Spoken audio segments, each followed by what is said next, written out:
Ahoy hoy, how you doing guys? This is the Barker past paper we've been doing. We're up to 13B now. And in previous videos we've done I, and I. Beautiful. So and I recommend if you haven't seen that video, probably go back and address the first part of this question.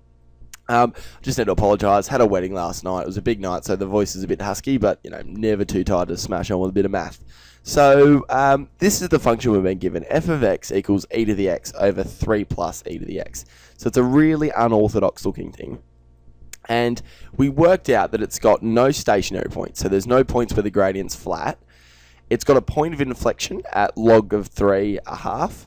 And as x gets really big, y approaches 1. And as x gets really, really big in the negative direction, as it approaches minus infinity, y approaches 0. Beautiful.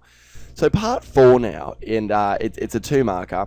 We've been asked to graph it, sketch the curve y equals f of x. Cool. So what I've done first of all is I've just put in. So here's the remember this was the function e to the x over 3 plus e to the x. So when x equals 0, I've just plugged in 0 here. You're going to get e to the 0 over 3 plus e to the 0. Remember, e to the 0 is 1. Anything to the power of 0 is 1. So we're going to get 1 there and 1 there. So it's going to be 1/4. So when x equals 0, it's going to cut the y-axis at 1/4. So I'll do that in a different color. How about this blue? Beautiful. And we also know that as x approaches infinity, y approaches 1. So as x gets really big, y's going to approach 1. So it's going to go through a point around here, and it's going to approach this asymptote. And as x approaches minus infinity, y approaches 0. So it's going to be a point down here somewhere. Too easy. So, and also we know that there is a point of inflection about here.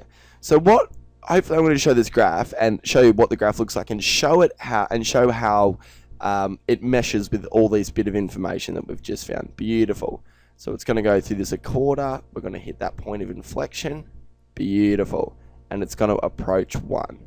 Awesome. So what's happened? How does that mesh with everything that we already know?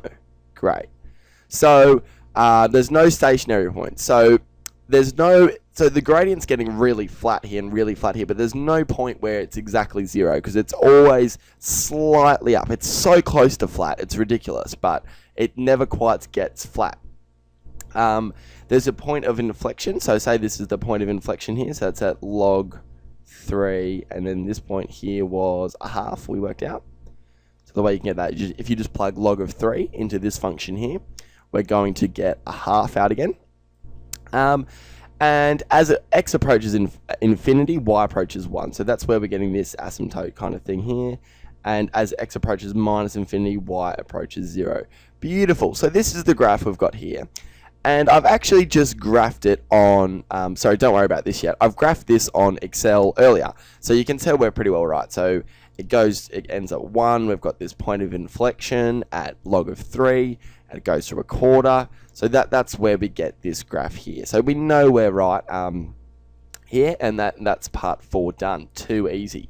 Great. So now that the 5th part of the question is explain why f of x has an inverse function. Too easy. So the big thing with inverse functions is you swap x's and y's. So swap x's and y's. Beautiful. So this is our original function over here, the e to the x over 3 plus e to the x. And we just swap everything around. So this green point here used to cut the y-axis at 1/4. So now here it's going to cut the x-axis at 1/4. There was so this point here was probably, we'll say, infinity 1. As x gets really big, it's going to be very close to 1. Then for this inverse function, we're going to have the graph. We just swap the x's and the y's around. 1 infinity. Beautiful. So at 1 infinity, it's going to be this point here. Beautiful. This point here, we had minus infinity, 0. That's supposed to be an infinity. That's about this point here. So what we can do is then we go, okay, beautiful. At x equals minus infinity, we're going to have 0. Oh, no, sorry, we've got to swap it, don't we? So what we're going to do is, I'll just get my pen tool out. So after we invert everything, we're going to get 0 minus infinity. Too easy. So at x equals 0 minus infinity, we're going to have this point just here. So what this graph is going to look like of the inverse function of f of x is something like this. Beautiful. And this point of inflection is at this point here. Beautiful. So the point of inflection used to be at log of 3.5. Now, of course, this point here is 1/2 log of 3. So everything is just, all the y's and the x's have been flipped. Now, have you ever heard of something called the vertical line test? So that's what we use to test whether this is a function. And if we do a vertical line test, which just means we draw a vertical line at any given point in time, I'll do a different color, and it can only cut the curve once. Beautiful. So if we had a function like this, an S-looking thing, and we did a vertical line test, we'd go, oh, it's cutting the graph more than once. So this is not a function, not a function. But because this graph here passes the vertical line test, because it's this curve here, and it only ever cuts, a vertical line will only ever cut the curve once. This is a function. Beautiful. So I've just written down here, because f of x, which is this curve here, passes the horizontal line test, meaning that if we draw a horizontal line, it only cuts through once, so it passes the horizontal line test. Its inverse, which is this function here, passes the vertical line test.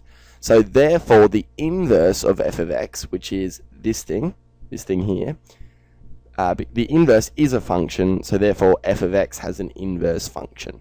Beautiful. So that's why f of x has an inverse function. So that's that part done as well. Awesome. And then the last part, we've got 3 minutes to crack on with this, is find the inverse function. So now that we know that there is one, try and find out what it is. Beautiful. So this is the normal function that we've got. So we've just got the the e to the x over 3 plus e to the x. And the inverse function, remember, we just swap x's and y's. Beautiful. And so now our goal is we want to make y the subject here. Make y the subject, and then we'll have our inverse function. Beautiful. So I'm going to times both sides by this denominator. So we're going to get, if we times this denominator by x, we're going to get 3x plus x e to the y, cool, equals e to the y. Now let's try and get all these e to the y's on the same side of the street. So we're going to get 3x equals e to the y minus x e to the y, because I've just minus this term to both sides. Beautiful.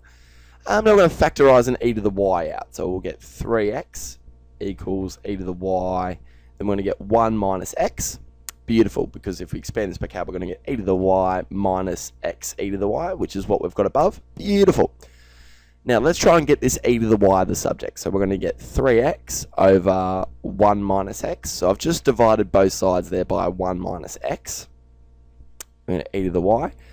Because I've just divided this side by 1 minus x, and that goes, and then we've just got to divide that by 1 minus x. Beautiful. Awesome. Now we're just going to use logarithms to make y the subject. So the old evil logarithm. So with a log base e, something will equal y. Beautiful. So we've got to do the definition of a log here. So e to the y, which is this part, will equal, what does it equal? 3x over 1 minus x. Beautiful.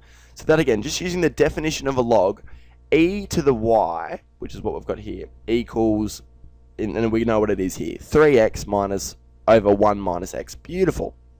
So you can see our inverse function is y equals log of 3x over 1 minus x. Too easy. So this is our inverse function. So I'd write which is our inverse function. So that's the symbol for inverse function. Beautiful. And coincidentally, this thing here, this function is this graph here that we've already done. Beautiful. So that's the inverse function. Alright guys, so I've just gone under 10 minutes, but I'll try to keep these bad boys too. So I hope that was clear, guys, and I'll see you in the next one.